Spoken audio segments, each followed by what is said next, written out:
Hello guys, আসসালামু আলাইকুম। আজকে আমরা যাচ্ছি টঙ্গী বিশ্ব ইজতেমায়। সো আমাদের যাত্রাপথে আমরা সঙ্গী হচ্ছে তিনজন, আমি, আমার কাকা আর আমার এক বড় ভাই, খুব কাছের বড় ভাই। সো আমরা তিনজন যাচ্ছি আজকে ইজতেমায়। সো সবাই দোয়া করবেন আমাদের। সো দেখতে দেখতে কুয়াশার মাঝখান দিয়ে আমরা চলছি ইজতেমার পথে।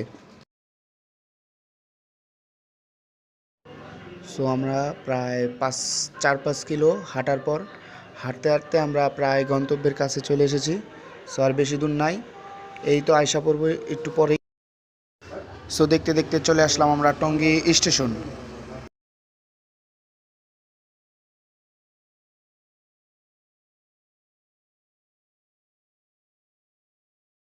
সো আমরা আর বেশি দূর যাইতে পারি নাই, তার আগেই মোনাজাত শুরু হয়ে যায়। দেখেন, আমরা সবাই মোনাজাতে অংশগ্রহণ করি। সো মোনাজাত শেষে আমরা চলে যাচ্ছি বাসার দিকে। আসসালামু আলাইকুম সকলকে, ভালো থাকবেন সবাই, আল্লাহ হাফেজ।